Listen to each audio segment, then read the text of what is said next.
I'm looking for like a husband, I'm looking for a life partner, I'm looking for future father of my children, I want to have children. If I have children, I'll have to do IVF. And if we do end up spending our lives together, I will end up in a wheelchair. I was getting ready for an implantation that morning. I was like getting dressed, getting so excited. God. I was like, yay, this might be like the one that might implant and that might be my baby. And then welcome to the Asian Soup Podcast. This is your co-host Jules. And this is your co-host Rox. The Asian Soup Podcast is your cozy space on the internet where we share and discover stories about one another. We chat about a range of topics from relationships, mental health, family, and much more. Come sit with us And get nourished. Welcome back to another episode of the podcast, everyone. Today, we're actually going to be sharing something a little bit more personal. Something a Yes. little bit more, I don't know. It's weird to share this on the podcast, but I feel like my hope is that hopefully this will maybe help some people feel less lonely. Maybe if you have a friend or someone who's going through something similar, you can gain some insight maybe. Or if you're thinking of this journey, you can, I don't know, get a little bit of info. I don't know. Yeah. I think Yeah. there's a lot that people don't know about this topic of IVF and pregnancy. And yeah, it's just not, I wouldn't say it's not talked about, because now with TikTok and so many different podcasts out there and so many different types of content, it is talked about. Yeah. But, you know, on our pod, like, we do like to share when we feel comfortable about certain topics. When we feel comfortable. And our listeners and the relationship we have with our listeners is important as well. Yeah. But I thought it was really brave of Rox to... We'll see if we release this or not, but I'm just kidding. But yeah, we'll see how we go. But Yeah. Thank you for letting me talk about it this episode. And today, I don't know, how do we even jump into it? I think just jump we'll into just make it clear from the start that we are going to be sharing Rox's story. it. Also, I'm not an expert. I'm not a doctor. I'm just another woman trying to have a baby. So yeah, everyone's experience is different. I think you can start from the very beginning because, Okay. you know, our listeners do know that having a family, you know, if you have been listening to the podcast, Yeah. in previous episodes, Rox has made it pretty clear that starting a family was something that very, very important to you always. So maybe you can start there. Yeah. Cool. So I've always wanted to start a family. Yeah, I always thought if I'm in a relationship, one day I'll get married and have kids. Like, that's just what I want. Before I was even with my husband, my mom was going through some muscular dystrophy and she didn't even know. So what was happening was she could walk fine her whole life. And then in her mid to late 50s, she was starting to lose mobility.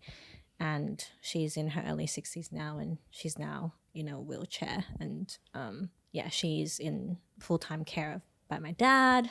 She's fine, but it's just, life, you get given different things, I guess. So by the time they figured out what she had, it is a rare genetic, like, muscular dystrophy. It's called myofibrillar myopathy. So once they found out it was a genetic thing, a very rare genetic condition, only a few families have that exact mutation in Hong Kong and a few families in Germany. Like, it's super random. It's very rare. It's like, it's just one mutation of this one chromosome. And so she has it. Once she found out, I was in Hong Kong at the time, and the geneticist suggested that her family or relatives and maybe her kids have a genetic test to see if they have it or not.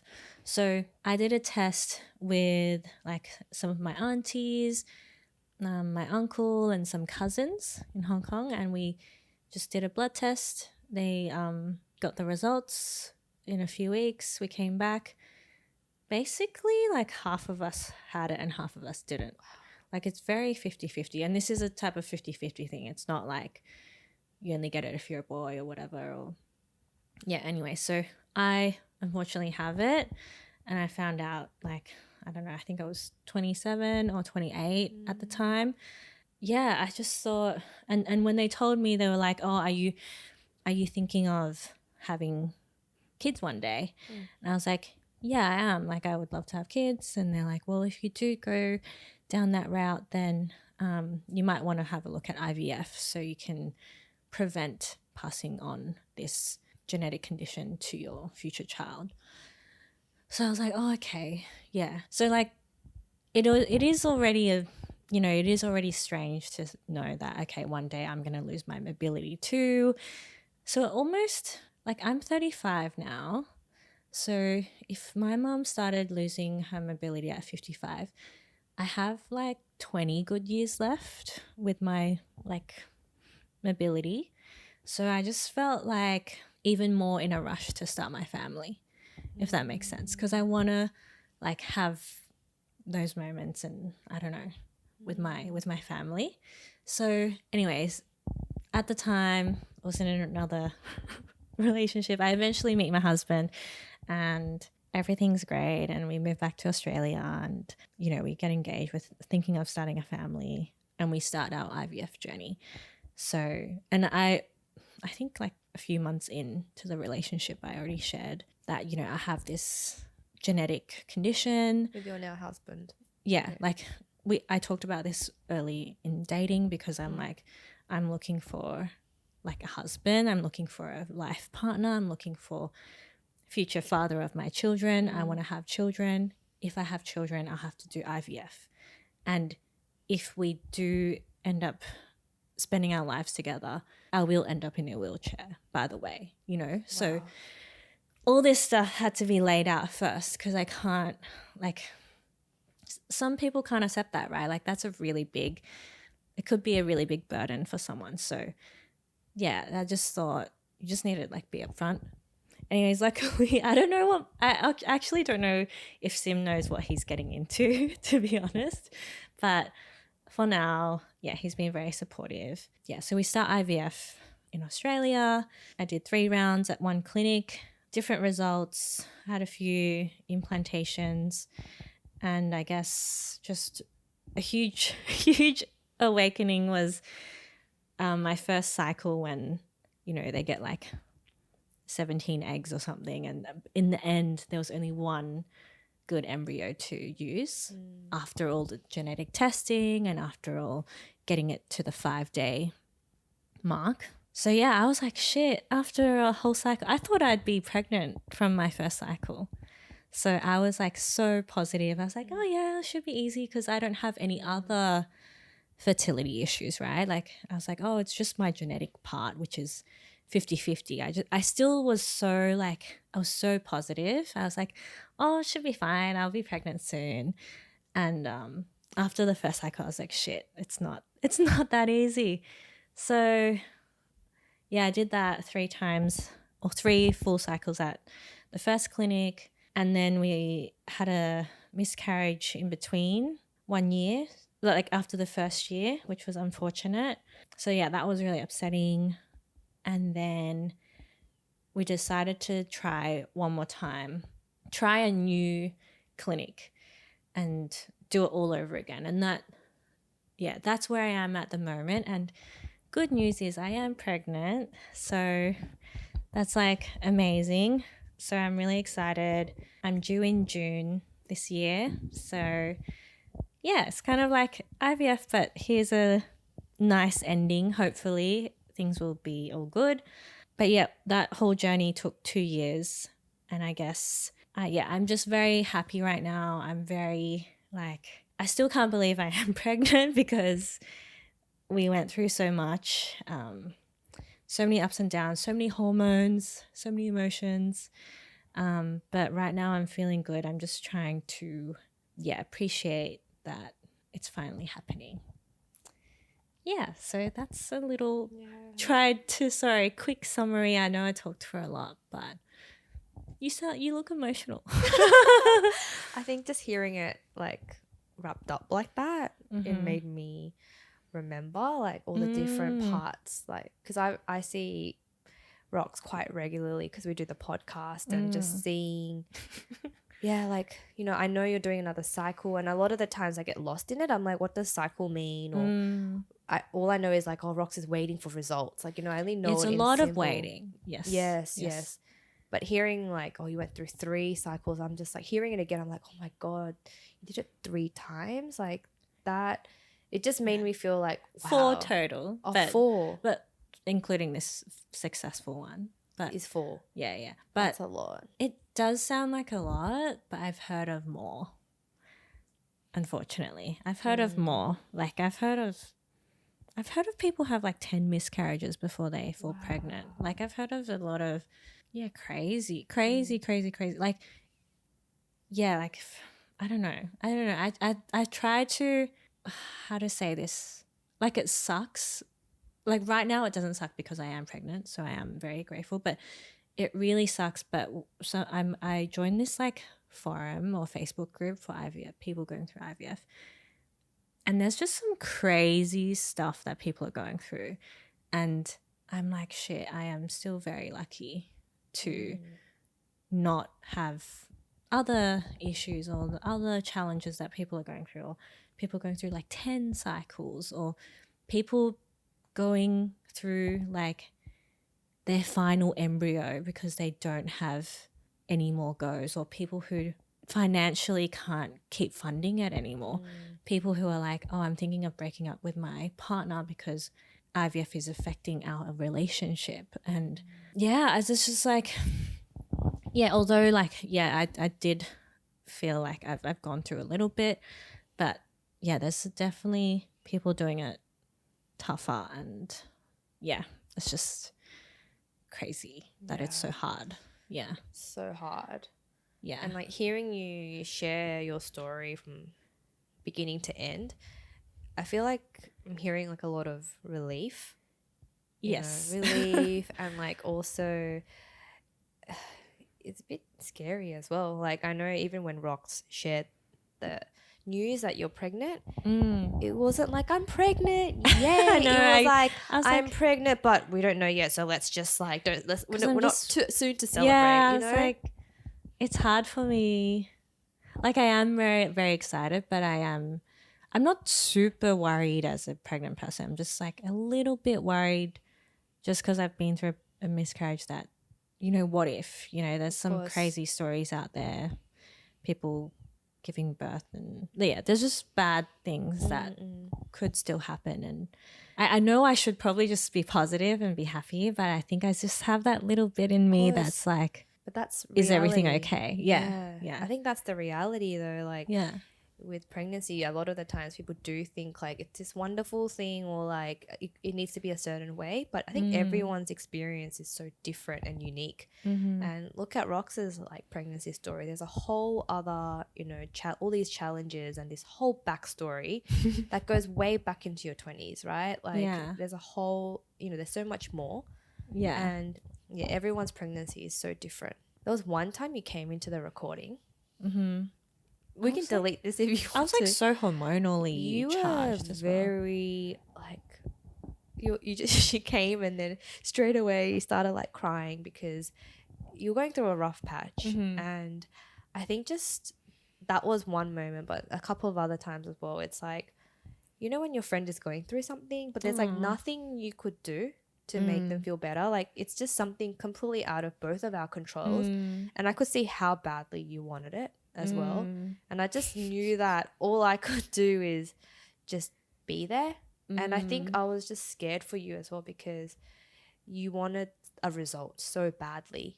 Right? And I was scared like the result's not guaranteed. And I think that's what scared me. Yeah, like as a friend, you can't be like, you'll be fine. Like, because you also don't know, right? And that's not actually helpful, probably, as apart from you listening to me or letting me let it out.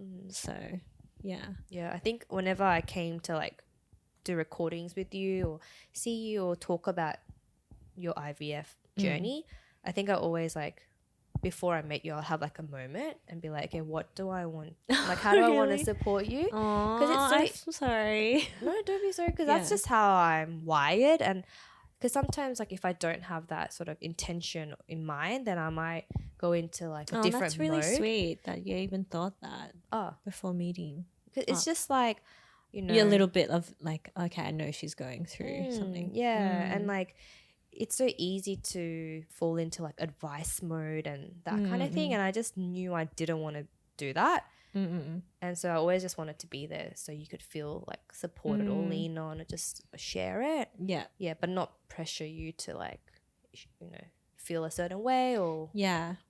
I think that was really nice because, like, you really were a good listener and you just listen, really, most of the time. You wouldn't, like, ask heaps of questions or, yeah, I don't know. You just were there for me, which was nice. But one thing I'd say is that, like, yeah, I didn't tell too many people. Like, a key moment was, unfortunately, I think, you know, I think a few of my close friends, and I'm so happy for them, but during that time they got pregnant, and I think I just kind of distanced myself a little bit just because I was so emotional that I couldn't even like see an ultrasound photo or something. I would just like cry and make it about myself and make it about like when's my turn and blah blah blah. Like, it was just ridiculous. Like, just not ridiculous, but it was just in a very fragile state, I guess. So, yeah, I mean, if you have any friends who are having fertility issues, like, don't take it personally if you think they're distancing themselves from you for a little while. They probably just need a bit of space to deal with their own stuff. Like, I think that would be something I'd say. Yeah. Yeah. And I think my friends understand. It's so hard. It's like even for your friends who are giving birth and they're doing, you know, it's like you know, your friends are pregnant and giving birth, but at the same time, you have to be respectful around the people around you. And I think it's going to be even more and more as we get older. Yeah. It's going to get harder and harder to get It's pregnant. hard. So, yeah, it's just, I think I never knew, I never knew how hard it was, until going through it. And then also I never knew how many people had miscarriages until I had one. And then everyone who I talked to was like, oh yeah, I know someone, or I had actually one, blah, blah, blah. I'm like, okay. And it is really one of those things that people don't talk about. Like, you think that it's you know that it's common, but you don't know how common it is. And once I have shared that, oh, we're going through IVF actually, blah, blah, blah, and then people do open up that they might be going through it too, or they've been having fertility issues, so they're looking into IVF, things like that. And it's actually more common than I thought. I thought I was like, you know, I've got this weird genetic thing, so I have to go through it. Like, and I would think, oh, it's my fault that this is so hard. It's my fault that my husband can't have a kid yet because I'm delaying everything. Like, it's always like a lot of, So, but actually, there's actually a lot of other people going through other issues as well. But I did always think that if I, hopefully if I am pregnant one day, that I could share it on the podcast. I don't know how helpful it is. But yeah, I'm very thankful of the few friends that I've shared it with that have like gone through the tough times with me. Yeah, I'm super thankful for my husband. So I'm very lucky. Yeah. I think everyone around you in some way or another have been supporting you, you know, even from afar. And it's such a science game and waiting game. And, you know, it's like, it's amazing how much science can do, but there's only so much before you kind of just need to let it be. Yeah, it's just like, I don't know. It's crazy. It's weird. Yeah, there's so much science can do, but then there's so much science can do. Like, Yeah. it can't promise anything. Yeah. You know? And 2 years or even more, it's a long time. And it's not just like Rox is doing this. It's not your main focus. It's like, it is a focus, but you've also had a pretty, you know, work's been so busy for you as well. You've had some really great career moments, and you know, I remember one year you were like a bridesmaid for like 5 weddings or something. I don't think that I don't know, it was that overlapped. many weddings, It was but a yeah, lot. there were a lot of weddings that year. Yeah, and But I don't yeah, think it necessarily overlapped, but you know, I'm just saying like there's a lot of different commitments, and you know, you do a lot of family things, and I think it's when everything happens at once as well, like you know, IVF and work and all these different things like it happens at the same time. It can yeah, feel very overwhelming. yeah, yeah. I'm very lucky also that like my work managers were very like sensitive to it, and they would like just they knew about it, but they wouldn't ask, but they knew I was going through it, and they were like, okay, you know, take leave when you need to, blah blah blah. So yeah, I was lucky in that sense as well, that my work has been good. I think it was good that you shared with your managers. Mm-hmm. Like they were probably one of the earlier people that potentially knew about your journey, and I think it was good that you did that because it just gives you like it gives them a heads up as well. Yeah, you know, yeah. and it makes you feel a little bit like you can be yourself a bit Yeah. more. Yeah. I can't imagine if it was like if your work was a bit like, oh, you're gonna be pregnant soon, or giving you pressure, or I don't know, not letting you, I don't know, just making it harder Or for like you. being judgy about it or not supportive. Yeah. No, luckily they were very supportive.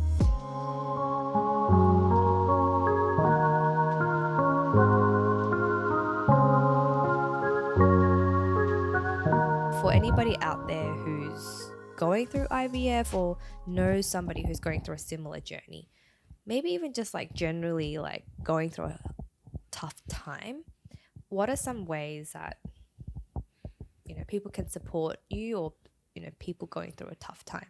Can you share some like, tips?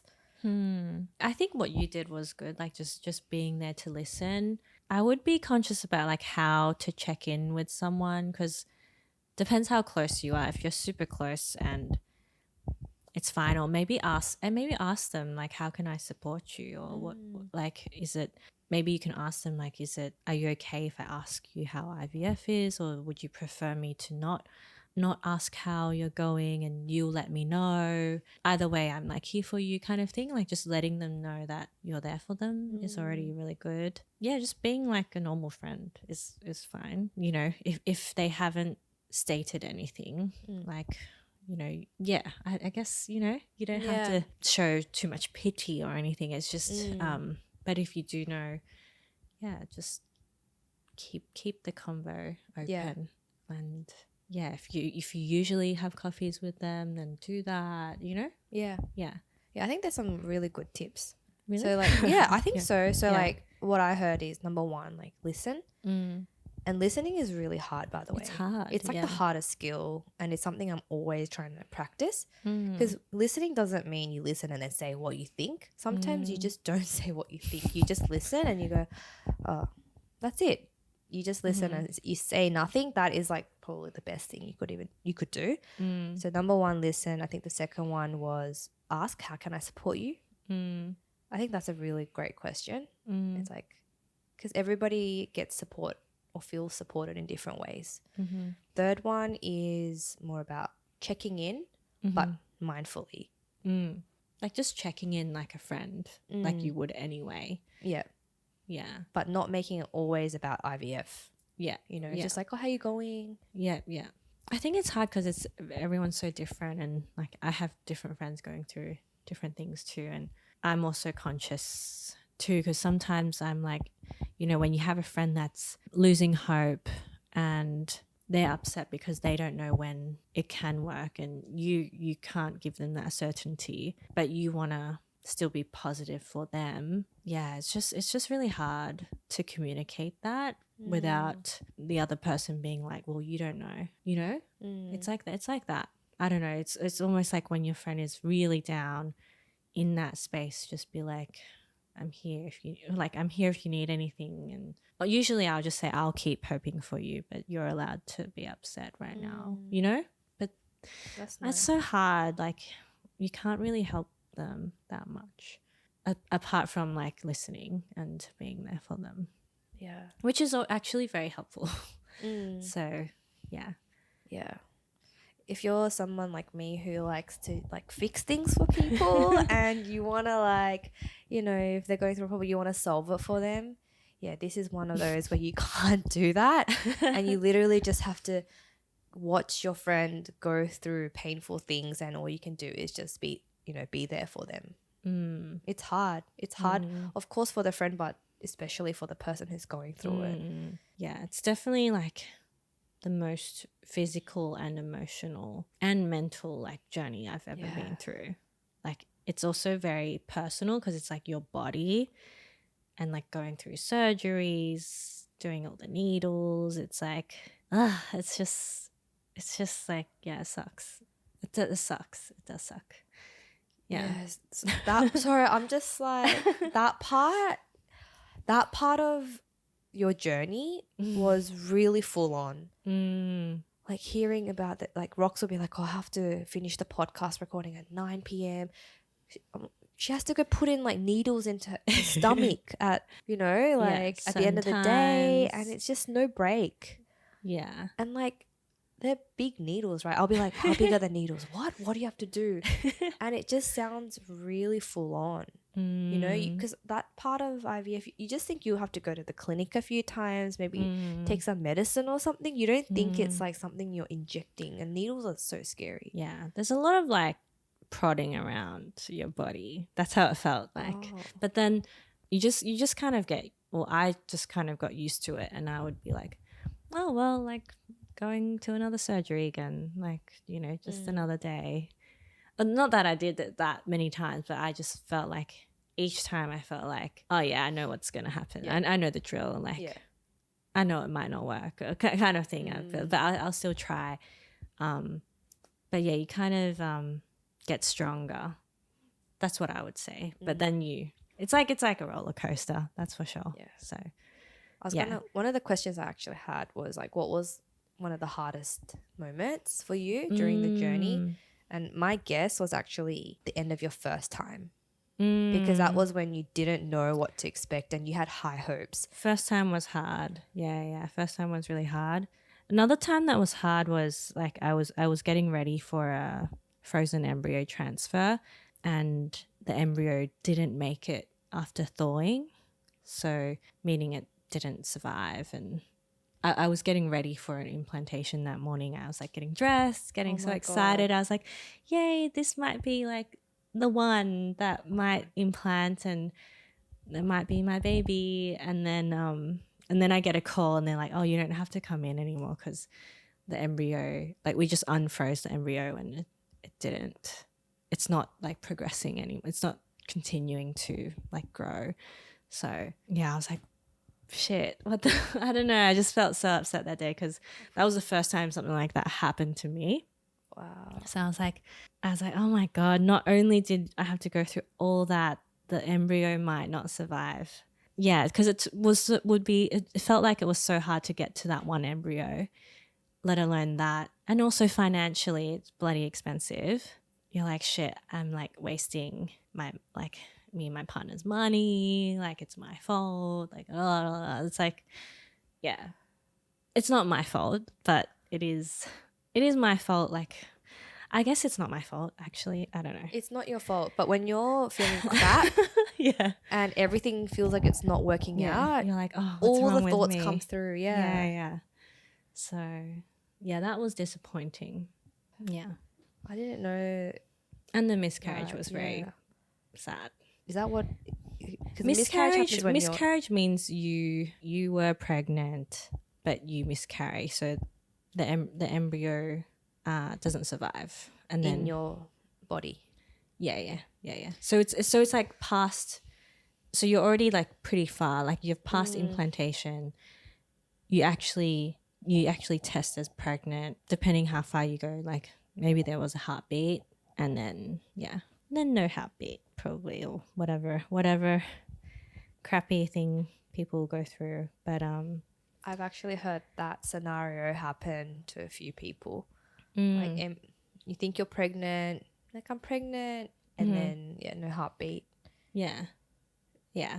It's very common. easy. Yeah, it's so it's common, but also Can you?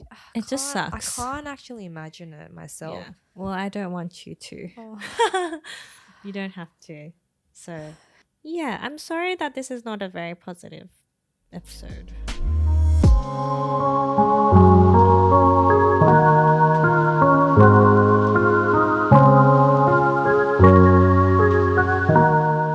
Tell us about your pregnancy story. So, when did it happen? How did you find out? Did you pee on a stick? How did you break the news Oh my to God. your partner? So much info. And how did you feel? Okay, you don't have to share about peeing on the stick, but you know what I mean. I did pee in a stick. But yeah, it was my first cycle when we changed clinics last year, and honestly that took so long because we had to redo the genetic mapping and all of that. So my cycle was actually in like July, August, and then my frozen implantation was in October, and then I didn't know I was pregnant till like November, yeah, something like that. So we didn't really tell anyone till like around Christmas, family anyway, just before Christmas. And then I've just shared with work. And right now, as of now, but when this gets released, I'll be further along. So yeah, as I grow, you'll be like, oh yeah, you actually look more pregnant. But right now I'm halfway, so I'm 20 weeks pregnant. But yeah, when I found out, I was so excited. I couldn't really believe it yet until I think I had a moment where it really hit me was after there's this test you do at 10 weeks called like the NIP test, and it's to test if they have Down syndrome or not. And we tested and most likely they don't. So I just felt like so relieved at that point, and it felt more real. Like I had definitely a moment like just crying for ages because I was like, oh my God, is this really happening? Because you just worry like, are they going to be healthy? Like I'm still worrying now, but I think that moment 10 or 11 weeks I was like, okay, now I'm really feeling like it's happening. And yeah, what else in my pregnancy? I feel like because I'm at this stage where I can't really feel them moving, every time I go to an ultrasound, I'm like super relieved that I can hear the heartbeat. I can, they're measuring the right size and stuff. That's like, so I look forward to my doctor's appointments because I'm like, yes, I just want to know if everything's okay. So yeah, it's been pretty good. I'm feeling good. Everything's fine. Yeah. So I'm excited. I can't wait. I can't wait. And I think June is when you're expecting. Yeah. Mid to late June. And like before this podcast, Rox was telling me how you're going back to work next year, June. And I'm like, what? Like time just flies. Like things happen so quickly. And like baby, once you're pregnant, things happen pretty quickly. Things move quickly, like 9 months. Boom. I know. And then boom, it's like they're 1 year old and you're back at work. I know. Yeah. So I'm already planning like my work leave and stuff. And Julia's like, June next year, you're back at work already. I'm like, I'm taking a year off. Like a year off is pretty long. I thought you were taking like 3 months or 6 months off because I thought it was that soon. But you said it's a year. So next year. Yeah. Yeah, that's ages. Even though I knew it was next year, I just didn't think you were giving birth that quick. Maybe I don't know. I don't know what I was thinking. Oh, yeah, it's like very far along, And also, it's already we're recording this, we're in February. Yeah, we're in February, but time just flies. 2025. And this is probably released in April or something. And we're probably like listening to this episode thinking, oh my God, it's already and April. I'm like not even showing that much yet. Yeah, we're going to be like, Rox, look at the pregnancy episode. I'm going to be huge. Look how small you are. I know. Oh my God. I can't imagine. It will be very different. This is all very scary. But yeah, obviously I have nerves, but I'm not like super anxious or super nervous, but I guess it's just the normal stuff. But overall, I'm very excited. Well, we'll have Auntie Jules coming new around. Chapter for me too. Because you're already an auntie to a few of your friends' kids. I am. But every time you become an auntie, it's different. Because like the role that you play in every friend's childbirth and you know, watching your friends give birth, it's so different. There are some friends that you just grow apart because maybe Aw. they live a bit far, and I don't know. A lot of the times when my friends live a bit far, then that's when there's a bit of Distance. grow apart. Yeah. But with Rox, you live not that far from me. And I already feel like I might be that friend who might be like, hey, I left some chicken soup. I know where you live on your doorstep. Like, I feel like I Aw. might be a bit of that friend. Aw. Yeah. And I think, you know, it's going to be out of all my friends, you're the one that I know that you wanted this so badly and you had to work really hard for it. So it means a lot to see you from 2-3 years ago now. Do you know what I mean? Like pregnancy, you think that it's meant to be something that just happens, you try and it works. You think it's so quick. But this person over here, she really worked her butt off for it, and there were so many times you wanted to give up as well. Yeah. So I'm really happy for you, but also really like proud of you for pushing through. Thank you. And you literally have to push through in June. I'm scared. I'm scared about that. Yeah. No, I'm excited. I think it'll be great. I would love to, be like Auntie Jules can show us where to go camping. Yeah. With Peppa. Yeah. And I think I'm curious where the podcast would go as well, because, you know, we always think like, oh yeah, is there enough topics to talk about? But yeah, and we do say we are changing, but this is like another whole other thing, right? Like a new chapter in your life. Yeah, I would like to think that we'll keep going. You know, even this season 3, we're like, let's just do one more season and see how we go. But in my mind, I'm like, oh, hopefully I'll still keep some of my own things that I like to do when I'm a mom. Like, I actually have no idea what kind of person I'll be. Maybe I'll be a crazy mom that has no hobbies and I have no time for anything, because maybe I'm being unrealistic right now. We could literally like bring baby and put baby over there. Yeah, maybe. Right? And we could make it work as well. Or we could also take a break. Or there's so many ways. Or we'll be not around, we'll do other things, or we don't know. There's so many ways. Yeah. But I know we'll still be friends, so that's good. But for our listeners, definitely there's, you know, don't feel like this is not the end or anything like that. I know. But maybe I guess to our listeners, if you did listen to this, maybe you're not a normal listener, I'm guessing, because it is a title that might draw other people who are going through things to listen. I don't know, but whether you are or not, but thanks for listening, and wishing you luck on your journey. Yeah, I think women are very strong. So thanks for listening. I feel bad for sharing a lot this episode, but thanks for listening to me all the time. It's an honor. It's actually an honor to Oh my God, you're so funny. Honor? Yeah. Oh my gosh. Of course. It's an honor to hear your story. Mm. Do you know what I mean? Like it's a lot of bravery to be able to share. Rox didn't have to share this if she didn't want to. But I think you always felt like you wanted to, because you, like, even in the earlier days, yeah, right? I always felt like I wanted to, but I thought that I wasn't ready until I knew I was like kind of on the other side, if that makes sense, because I was just too emotional, and I don't know what good news I could have shared going through that, but I know it was like a topic maybe we'd bring up one day. Yeah. So.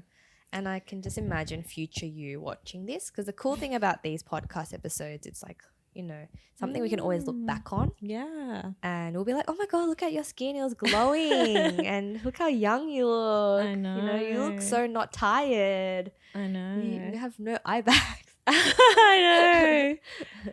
Yeah. So maybe my future baby will listen to this one day. Yeah. Absolutely. Yeah.